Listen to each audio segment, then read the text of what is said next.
Hey, what's up, guys? It's Abel. Hey, just out here today enjoying some of the beautiful weather, and wanted to know if you guys had figured out about what happens to control the weather. So we look today, not a cloud in the sky. Temperature right now is about 72 degrees. It's about noon. The wind is blowing from the northwest, which is the direction that I'm pointing the camera right now. Beautiful day, right? So tomorrow, however, temperatures are going to be in the low 60s with some rain showers and some different things happening with that. And I want you to think about that for a second. One big thing, I already gave you a clue, was why today is so warm and tomorrow is going to be cooler. Can anybody think of what it is? I'm pointing the direction. It's the wind. So when the wind blows out of the north, that gives us cooler temperatures. When it blows out of the south, it's going to bring in warmer temperatures. So if you think about that, the last 2 days have been in the 70s, upper 70s, almost 80. And the wind has been blowing out of the south. And tomorrow it's going to be colder because the wind's starting to blow out of the north. So speed and direction of wind is one of the factors that affect weather. Clouds. If you look in the sky, like we said, totally blue, no clouds at all anywhere. Oh, there's one over there. There's a little feller.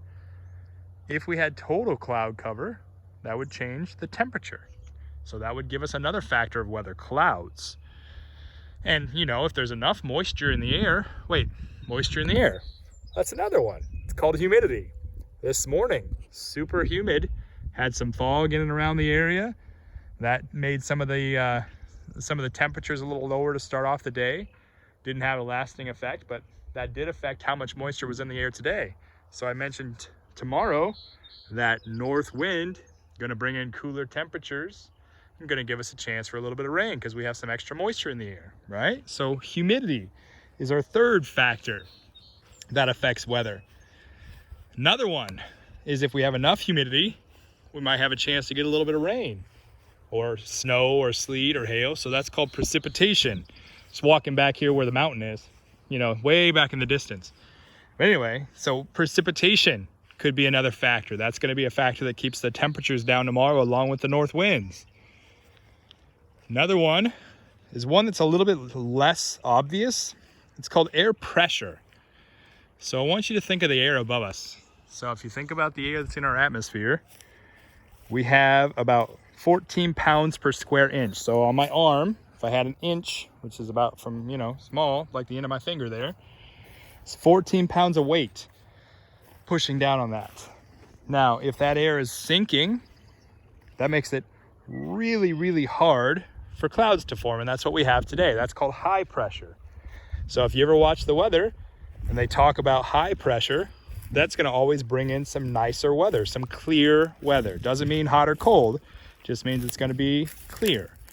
If you hear low pressure, that means the air is going to be rising, so there's less air pushing down, and that means that that's going to give us a chance for rain or storms, depending on how low the pressure is. So if you watch the news today or tonight, watch the weather, you'll see there'll be probably a low pressure center coming in. And that's going to give us a chance for a little bit of rain. It's going to be a pretty weak set pressure center, so that means it's not going to be very storms, but it'll be just a little bit of rain, right? So we've done 5 of them. We've done precipitation, right? Humidity, clouds. We did, what else? What else did we do? We did air pressure. Maybe I mentioned that one already. We have one more. I can't remember the ones we've done, but we have one more. Temperature. So temperature is basically a measure of how much energy there is, and the higher the temperature, the more energy. And so those are our 6 factors, and those factors, when put together, determine what the weather is. So over the next few days or few weeks, actually, I'm going to kind of give you guys some videos about these different things, how they influence weather and how they can be used to predict weather. And then we'll start kind of looking at the weather, using the local stations as well as some of the different things on the internet there, and that'll give us a chance to kind of be able to predict weather. So hope things are going well. Again, 6 factors, we can list them here for you: humidity, wind, pressure, precipitation, temperature, and then I think pressure was the other one. I don't know, I have to write them down, but there's 6 of them. So moving forward, we'll keep sending you guys some new videos. Hope to see you all soon. Obviously won't be going back to school, but I'm sure we'll be seeing you somewhere. So otherwise, we'll talk to you later. Have a good day. Bye.